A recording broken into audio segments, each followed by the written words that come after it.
Greetings, this is Ron Smalek, and I'm reading Mockingjay, which is the third book in the Hunger Games series by Suzanne Collins. What follows are my thoughts chapter by chapter. Alright, so like the previous books in the Hunger Games trilogy, Mockingjay is comprised of 3 parts. These are called Ashes, Assault, and Assassin. And the title of that final chapter, or I should say final part, actually worries me a little bit, but we'll see what happens there. Like the other books, and I thought this was very interesting, I don't know the significance of this yet, but all 3 of these books have exactly 27 chapters, 9 chapters in each part. And I'm going to look up once I'm finished with the series and see if that is significant in some way. So as we get into chapter 1, we find out that District 12 has basically been destroyed. There's a bit of a fast forward that's gone on, although it's not entirely clear exactly how long it's been. We find out that I believe winter has already come and gone. We know that much at least. So it's at least springtime because Katniss does go back to District 12 to see the ashes. We find out that District 13 and also I believe the Capitol has invisible hovercraft, which is pretty interesting. They are so high-tech contrasted with the districts. One thing I noticed in this chapter is that Katniss calls Plutarch, she still calls him the head game master, although obviously he's no longer with the Capitol and that title probably doesn't apply anymore. I'm not sure if that's how she thinks of him or if the author's just doing that to remind us who he is. And so we'll find out if she continues to call him that in the subsequent chapters. Katniss talks about her injuries and the fact that, because of her recovery, she's even having hallucinations once in a while. And I'm sort of worried about how this is going to come into play in the other chapters. As I mentioned, District 12 has been completely bombed, the mines are on fire, and it's pretty much unlivable except for the Victor's Village. And she speculates that if the Capitol, for whatever reason, ever wants to go there, they would stay in the Victor's Village. I have a feeling that the reason the Victor's Village is still there is to tempt her to come back for her things, and then there they can spy on her or capture her. We find out that District 13 is actually underground, which makes sense. And this weird note I found weird, is that Katniss comments that, District 13 is inviting the rebels in from other districts and they need them for breeding because they've been in seclusion so long they're maybe starting to die out or struggling to continue on, and they want to use the colonies, the districts. Why do I keep saying colonies?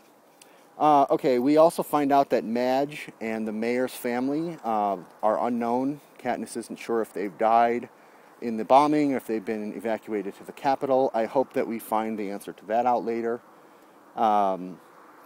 We find out that the rebels and or District 13 want Katniss to become the Mockingjay, which is this symbol for revolution that they have dreamed up, and she's kind of debating whether she wants to do that or not.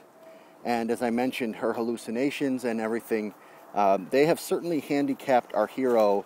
And not only that, but her entire team. Everyone that she's been with is either captured, injured, mentally unstable, etc. And I wonder how much of this book will basically be about reforming back to some sort of a usable team before the ultimate climax to this series.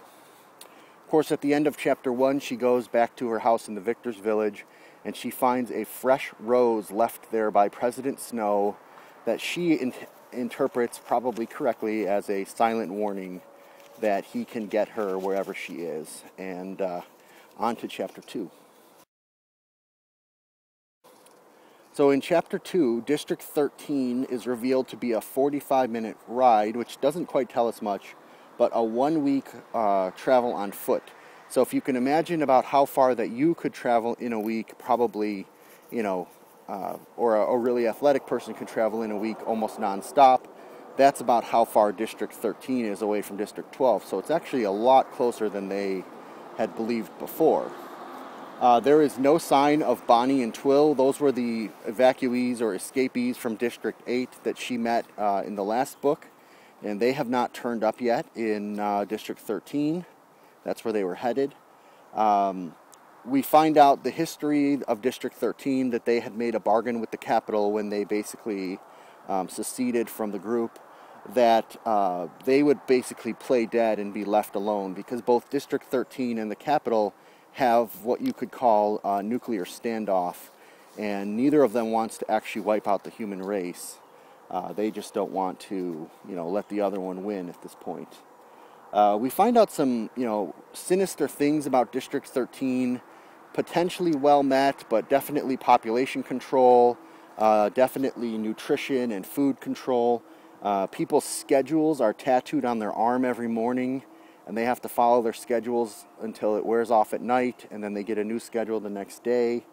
It's really, really interesting. There was one note that I picked out in this chapter when Katniss is going down a hallway or through a door, and she says that she goes around Plutarch's ample frame. So I'm wondering if he is being portrayed as a fat person. I don't remember that in the previous book, but that caught my eye and didn't seem to come back into play yet. Of course, they watch an interview with Peeta back in the Capitol and Caesar. And of course, Peeta was captured after the end of the games. I'm not going to go too much into detail of what Peeta talked about, because you can read that for yourself. But we do hear him and Caesar talk about the Salt Lake. So I thought that was interesting, because when I read the second book and I got to the games portion, I pictured that the arena was an ocean with a desert island in it, and the island was shaped like a clock, but all around the outside was the water. And the way Caesar and Peeta describe it here is that it was a salt lake in the middle, and then the jungle and things on the outside. So I'm just curious, how you envisioned it. Obviously, we'll see it in the movie coming up at some point. And then we did get confirmation that the rubbing alcohol, well, we got an allusion to the rubbing alcohol that Haymitch was looking for in the last book, because in District 13, the rubbing alcohol is under strict control, and therefore Haymitch can't get at it, and so he's been dried out forcibly in District 13. And then we basically find out, through a conversation with Gale, that obviously Peeta is still protecting Katniss, and that's why he's saying the things he's saying during his interview. And basically all of this makes Katniss determine that yes, she will accept the role of the Mockingjay to help the overall revolution, and to help save Peeta, actually.